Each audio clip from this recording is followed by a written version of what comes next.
Elevir d'organiser ce live aujourd'hui où je suis ravie de recevoir sur ce plateau Yann Brice, Nicolas Boussin et Angelo Musa.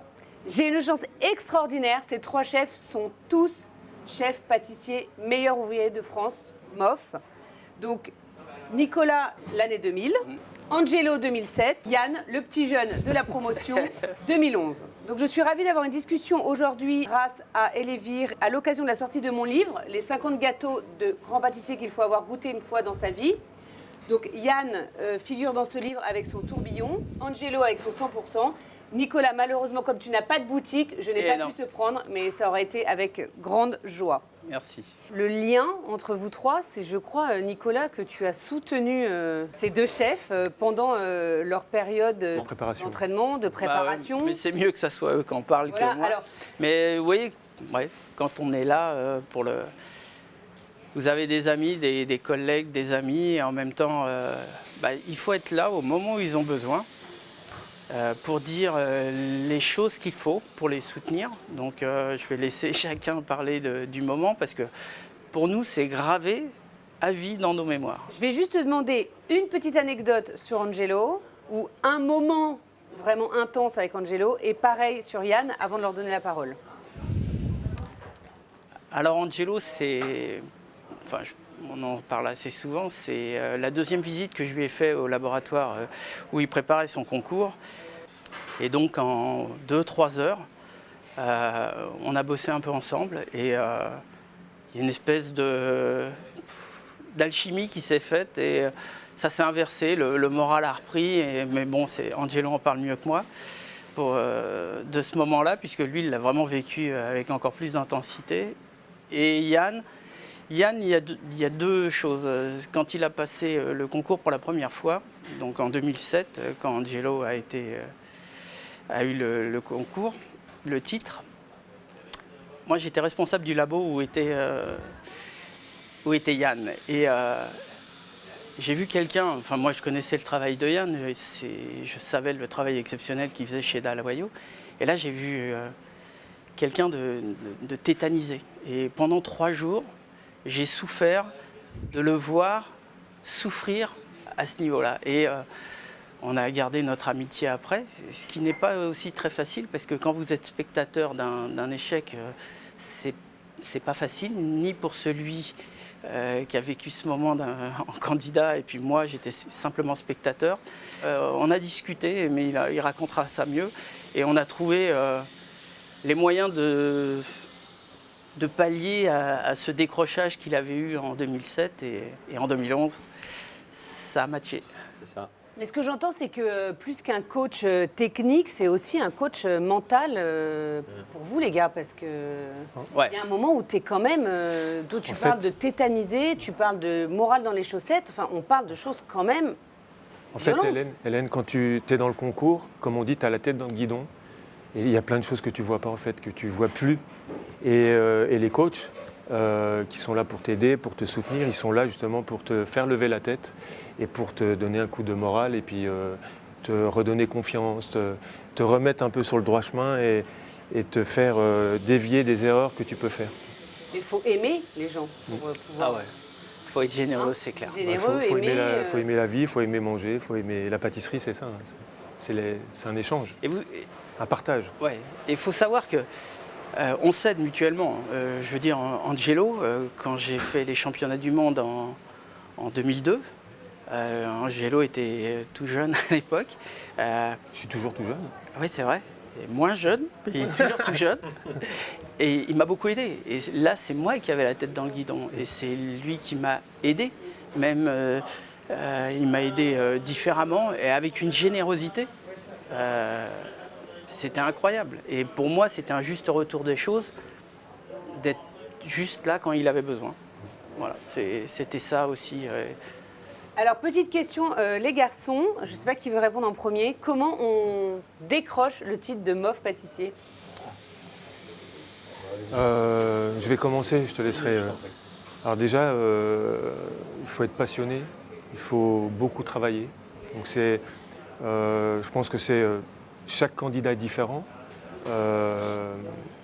hormis le fait qu'il faille beaucoup travailler, donc on interprète, on appréhende le concours tous différemment. Et là, le coach est là pour justement vous aiguiller, essayer de vous cerner et de vous aider à aller au but final le mieux possible. Après, c'est un travail perpétuel tous les jours qui va prendre à peu près 2 ans. Et moi, je pense que toute l'expérience qu'on a emmagasinée les années précédentes aide à préparer ce concours et sont indispensables. Après, ce qui fera la différence, ça va être la préparation, le mental et cette confiance en soi vraiment jusqu'au terme final, jusqu'au concours final qui va aider à aboutir au titre. Donc 2 ans de boulot intense. À peu près, oui, à peu près. Après, quand tu parles de coach, je pense qu'il ne faut pas non plus en prendre trop, parce que si tu en as trop, En fait, il en faut un. Pour ma part, c'était Franck Michel, et qui est un copain d'enfance. Et à un moment donné, il y a Nicolas qui est intervenu, où il est venu 2 fois. Ça a duré 3/4 d'heure à peu près. La première fois où il est venu à la maison, j'étais un peu bloqué sur 2-3 choses, et il est arrivé en 3/4 d'heure, il m'a tout débloqué, et ça m'a donné un second souffle. Et alors que j'avais déjà 13 concours à mon actif, j'avais déjà pas mal de concours, donc je connaissais ce que c'était. Mais là, comme je vous dis, on a la tête dans le guidon et il y a plein de choses qu'on ne voit plus. Et donc Nicolas a été là pour m'aider à débloquer tout ça. Et là, on va dire, 1 mois avant la finale, où il est venu aussi, où on a pratiqué pendant 2-3 heures, et où il m'a donné aussi un bon coup de main.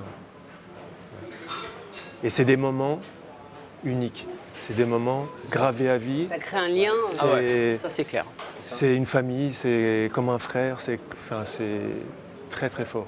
Très, très fort. Ouais, c'est ça, il y a beaucoup de bienveillance dans les échanges humains, parce qu'au-delà d'être un concours professionnel, il y a aussi beaucoup d'humains derrière tout ça. Déjà, pour la part de Nicolas, ils savent ce qu'on vit, pour l'avoir vécu déjà eux-mêmes, donc ils comprennent ce qu'on est en train de vivre, les difficultés, les moments de doute qu'on peut avoir, etc. Donc rien que ça, comme le dit Angelo, et nous, à notre tour, aujourd'hui, quand on accompagne des candidats qui se présentent, on sait par quoi ils vont passer, on essaie de bien leur expliquer, parce qu'on est en permanence sans proie au doute. Et même si, comme le dit Angelo, l'expérience passée fait que on devrait normalement gérer ce stress, ces moments de doute, etc. Mais non, en fait, quand on est dedans, on est tellement dedans qu'on ne prend plus de recul. C'est plus possible, on n'arrive pas à le faire. Et c'est justement les éléments extérieurs, qui sont souvent liés à de l'amitié, qui interviennent et qui nous soulagent, qui nous enlèvent un poids de l'estomac, qui viennent nous rassurer, nous encourager. Et c'est vrai que moi, quand j'avais dit à Nicolas, je me souvenais toujours de ce moment-là. Et paradoxalement, quand je lui en ai reparlé quelques temps après, je pensais qu'il ne se souviendrait pas de ça. Et puis il se souvenait, mais exactement comme moi, de la même façon, du moment où ça s'est passé, de comment ça s'est passé. C'était après une démonstration. Nicolas m'avait convié à une démonstration à 4 mains. On avait fait notre démonstration tous les deux. Moi, j'étais en pleine préparation du concours. C'était entre la demi-finale et la finale. Donc on avait un laps de temps avant que le sujet sorte. Et on était en train de ranger notre matériel tous les deux. Donc on était repartis avec nos chariots dans le parking en train de ramener nos matériels. Et on a eu ce moment d'échange qui était un peu improbable parce qu'il est venu comme ça, naturellement. Et voilà, les mots qu'il a eu à ce moment-là ont été... je suis reparti mais regonflé à bloc, moralement, professionnellement aussi, parce qu'il y avait des questionnements que j'avais qui étaient... parce que ma faiblesse à ce moment-là, c'était de jamais être satisfait de ce que je faisais. Je pensais que c'était jamais assez bien, jamais assez abouti, jamais digne du concours de MOF, que c'était jamais, j'avais pas été assez loin, encore et que je pouvais encore aller plus loin. Et du coup, on est en permanence en proie au doute parce que c'est jamais assez bien et on remet en question en permanence. Et du coup, toi, à ce moment-là, tu lui dis quoi? Mais non, t'es déjà bien ou va plus loin? Tu le confortes dans son... Alors moi, j'avais le souvenir donc de 2007 et... oui, ce que je lui ai dit, si je me rappelle bien, je lui ai dit c'était un immense professionnel, que ce qu'il faisait était vraiment top. Je lui ai donné des exemples précis et je lui ai dit de ne pas se poser de questions, d'être factuel d'un point de vue pâtisserie, de ne pas partir en spirale au niveau du stress, etc. et de rester factuel, de s'accrocher à ce qu'il savait faire, à ce qu'il faisait correctement. Et Je pense que oui. D'abord, comme il y a la confiance entre nous deux, il a fait comme une éponge, il a pris ça. On a l'écoute. Et moi, j'avais vraiment envie qu'il ait le concours. Et donc, j'ai essayé d'être le plus sincère possible. Mais il faut savoir, pour moi, ça a été pareil. Il y a quelqu'un qui s'appelle Lionel Lallemand qui m'a aidé. Mais pareil, je ne l'ai pas vu beaucoup pendant ma préparation, aussi bien la demi-finale, enfin la sélection que la finale. Mais à chaque fois, c'était le mot juste. Et moi, il m'est arrivé un truc terrible, c'est que la veille, à 10 mètres de mon buffet, j'ai cassé mon chef-d'œuvre en sucre. Donc là, ouais, cassé. La plus belle pièce que j'avais jamais faite. Cassée. Donc j'ai appelé Lionel et je lui dis, dis-moi ce que je dois faire, parce que dans 5 minutes, sinon je suis dans la voiture et je m'en vais. Et il m'a dit, tu te poses, tu fais ça, ça, ça. Et il faut voir la confiance que j'avais en lui. Parce que je n'ai aveuglément. C'est-à-dire que je n'ai pas réfléchi. J'ai fait. Dire, tu montes sur la table. Exactement. Et je l'ai fait. J'ai bossé dans la nuit. On a rattaqué à 5 heures, je crois, 4-5 heures le matin. 5 heures, oui. Et j'ai eu le MOF. Et si je m'étais écouté, moi, si je n'avais pas écouté, je partais. C'était pas possible. Quand on a fait un chef-d'œuvre, qu'on y a passé pas loin de centaines d'heures, et qu'il est fracassé dans une vitrine, on ne peut pas réfléchir, on s'écroule. Moralement, il faut savoir se relever de ça. Et voilà, et je dirais, par rapport à tout ce qu'on a dit de la préparation du concours, je mets toujours des pourcentages, mais c'est parce que mon côté cartésien, je dis toujours, il y a 30%, pour moi, 35% c'est le mental, le MOF. Il y a une grosse base technique qu'il faut avoir. Après, il y a une bonne préparation à faire. Mais ça, à la rigueur, la base technique, tout le monde l'a, entre guillemets. Oui. Normalement, oui. Normalement, oui. En finale, mais après, moi, ce que je dis souvent aux gens, c'est connaissez-vous très bien, aussi bien professionnellement que mentalement. Sachez où sont vos lacunes, vos faiblesses, et vous avez 2 ans pour pallier à ces faiblesses. C'est-à-dire qu'elles vont arriver, c'est pas possible. Elles arriveront pendant ces 25 heures de travail, ces 30 heures de travail, il va y avoir des faiblesses qui vont sortir. Et à ce moment-là, il faudra être prêt pour passer au-dessus. Moi, j'ai un ami qui a fait le championnat de France du dessert avec moi. J'ai gagné le championnat de France en 1994, il a fini 2e. Et en 2000, il était avec moi à la finale du MOF. Et je me rappellerai toujours, il a coupé une bande de chocolat, au lieu de la couper à 45 cm, il l'a coupée à 35. Oui, avec le stress sûrement. Avec le stress, alors qu'il avait fait des entraînements et des entraînements. Il s'est écroulé d'un coup. Et ce type-là était largement supérieur à moi en artistique. C'était un remarquable pâtissier. Mais je pense qu'il n'avait pas préparé, il ne s'était pas préparé par rapport à son émotivité et tout ça.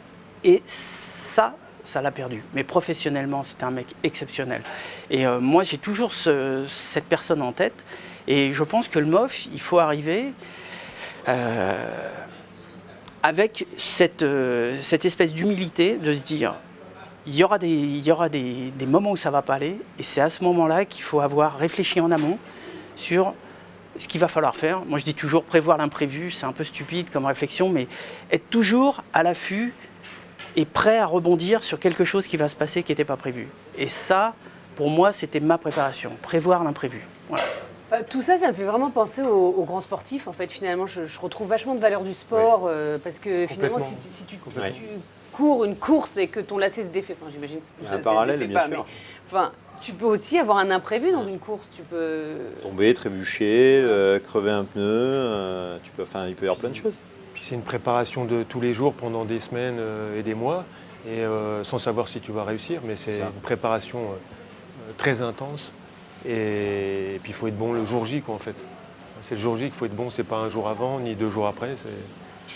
Ouais, et chacun se prépare différemment. Moi, j'aime beaucoup la verve et le punch de Christophe Michalak. Alors, il n'a pas fait le MOF, il a fait la Coupe du Monde, mais c'est quelqu'un qui se surmotive, qui va être très expressif, très expansif dans sa façon de faire, alors que moi, je vais être beaucoup plus introverti, je vais faire le maximum, je vais bien me concentrer. Chacun est différent, et c'est ça qu'il faut savoir. Il faut adapter sa préparation à sa personnalité. Et ça, c'est très important. Pas de règles. Non. Être vigilant. Vigilant, humble. Humble, assez humble pour se regarder tel qu'on est et pas essayer de de paraître quelque chose qu'on n'est pas. Parce que le jour J, ça explose à tous les coups. Et ça fait mal. Au niveau d'Alévir, nous, ce qu'on veut, c'est... on se donne un devoir d'aider les professionnels. Donc, Alévir aide Tous les professionnels par le meilleur ouvrier de France en étant sponsor. Nous, à chaque fois qu'on a une demande des candidats, on essaye de leur donner des produits, ce qu'ils ont besoin, tout ce qu'on peut faire. Moi, personnellement, je me fais vraiment un devoir, quand quelqu'un m'appelle, d'essayer d'y répondre le mieux possible à ses besoins. Je voulais remercier Alévir d'avoir organisé cette petite table ronde qui est fort sympathique. Merci les garçons d'avoir participé. Et on vous retrouve très vite sur nos Instagram respectifs. Et surtout dans les boutiques de Yann, au Brac, au Plaza. Nicolas, on ira tous les deux au Brac. Absolument, là je signe. Et nous, au Plaza, prendre des samples. Ça, c'est l'effet qui se coule. Merci Hélène. Merci beaucoup. Au revoir.